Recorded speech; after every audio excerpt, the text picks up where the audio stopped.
So high winds there were great to fly in. They seemed cool. Any kind of wind in North Carolina, it's a rodeo. I know it's paramotor talk, which I don't do more than I have to, but I thought I was going to die yesterday. Oh, Yeah. interesting. So the thing that I feel like I'm learning most slowly about paramotoring is like just feeling the weather and knowing what to expect in the sky. So in the summer when there's a lot of moisture in the air, I can look at the clouds and get a vibe. But all winter long, it's just super clear blue skies. And it's like, what the fuck is going on up there? Like, I can't tell. It's invisible. There's no clouds. There's no nothing. During the day yesterday, it was kind of rocking. Like, the wind was maybe 10 miles an hour with gusts up to 30-ish. And that's a day I would know not to fly. But as the sun sets, all that energy, like, goes away because it travels through more. And like, I'm like, you know what? The wind is positively, it goes from still to, like, 5-7 miles an hour. So those are all numbers that I can fly in. Let's give it a go. When I go to launch, immediately it's not a normal launch. Like I take off, I get speed, and I'm not really going anywhere. I get like 6 feet up in the air, and it drops me. But I'm ready for this. Like, you know, I don't assume that my launch is going to go well. I'm prepared. I have to run a little more, and then I'm launching for good. And I'm maybe 70 feet in the air. And I realize I don't like it. Like, I don't like it at all. It's one thing that's happening. So you've got the wing, right, that goes across the top in kind of an arch.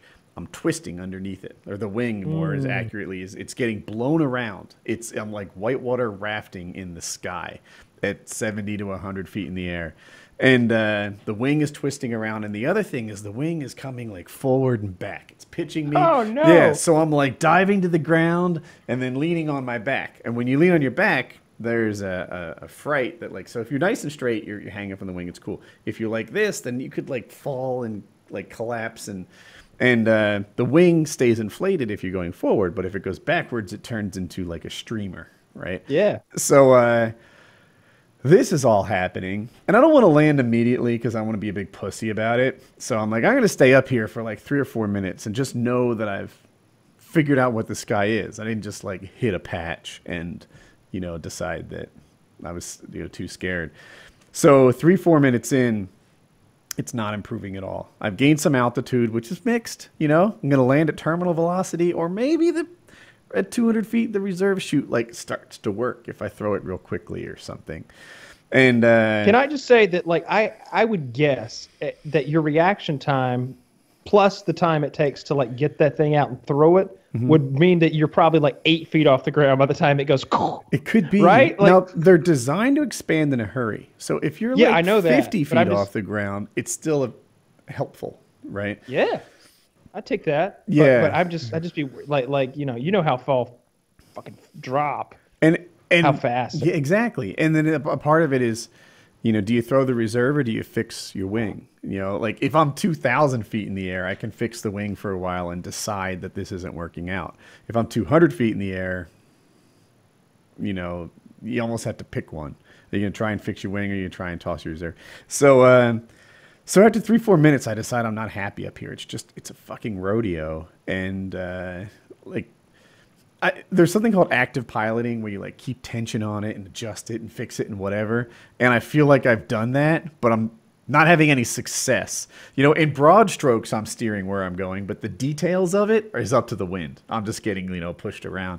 It takes me another 2-3 minutes to like get into like an approach pattern that's going to put me someplace safe. And again, I land in what they call rotor. So when wind blows past like a tree or a house, it doesn't just like smoothly on the other side. On the other side, it's like downriver of a rock. And I'm coming in and I'm like, all right, this is all good. And it starts wagging me like side to side. And I land like on one foot, sort of run it out. I manage to stay on my feet barely. And Jackie comes out. She's like, I was watching you. You weren't going anywhere. The wind gusts and like it seemed like it was nothing. Like the windsock was literally just flaccid. But she's watching me fly at 25 miles an hour, not going anywhere. I'm just parked in the yard, not making forward progress. In peril. going nowhere. Yeah. And I finally land. Down. And I'm trying. I was just happy not to be in the sky anymore. And it's like, all right, it's because I had gone to Florida in wind that I considered sort of similar on the ground. And when I launch in North Carolina, oftentimes I'm in like a bowl made of 150-foot trees.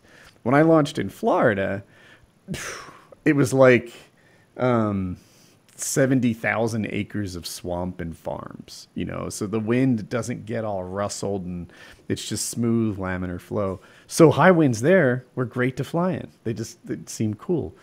Any kind of wind in North Carolina, it's a rodeo. And it's like, all right, lesson learned. You know, it's got to be a little calmer. Well, I'm glad you're safe. That sounds like it could have gone badly. Yeah, you need some sort of high altitude wind detection system. You need to shoot a flare up there or fly a kite. A kite would be fun. They make remote controlled paramotors. Do you want to see it? Let's watch a YouTube video.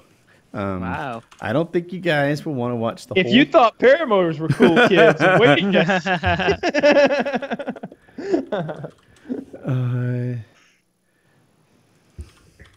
You strap an animal into this thing? Because that'd be kind of terrifying. So, shucks. See the problem. This is the hybrid. Here. We'll watch this together for maybe 90 seconds or so, and people will get the vibe of it without a doubt.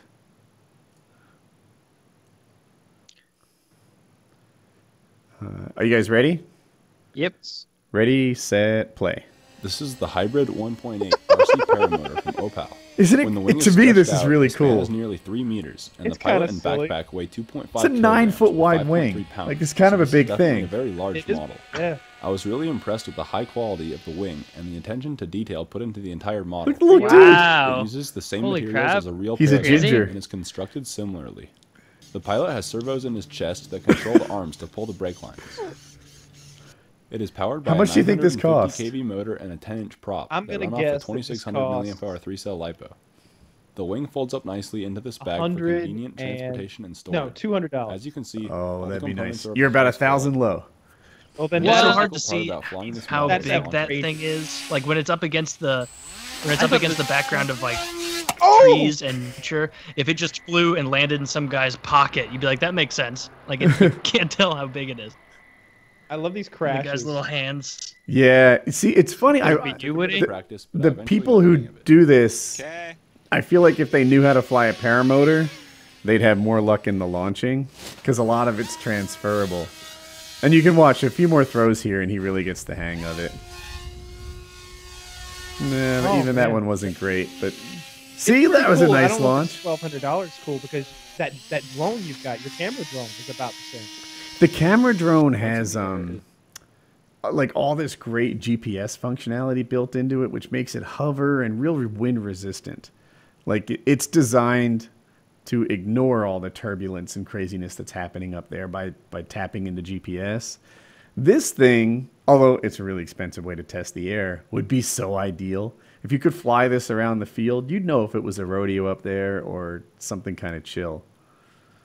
I can't believe he's brave enough to touch that water. I don't think he Yeah. meant to. I've watched this He's before. in Colorado, right? He was explaining that to make it gain altitude, you have to give throttle, and it's delayed, and sometimes this causes problems. And as he's saying that, it crashed on the ice. I see. But well- this is like $1,000, $1,200. I think you can even spend $1,800 on it. Yeah, it's expensive. A kite. A kite would be 99 cents. It'd probably get it Yeah. done. We got into kite flying briefly when I was a kid. Like, I don't know, I bought a cheap kite and it broke. And so my dad was like, oh, let's get you a better one. And we went and bought a better one. And then it broke. And dad was like, you know what? Let's build a kite. And we made this gigantic kite using aluminum arrows. And I don't remember what the material was, but we made our own gigantic kite. And I just remember it was so fucking high that nobody wanted to reel it back in. So we just tied it to something. And then there was a big crazy storm and it was just lost. it just we came back the next day and it was just gone. I like to imagine that it got hit by lightning, but that's probably unlikely. It probably just got sucked away. Let's go with that. Have I shown you guys the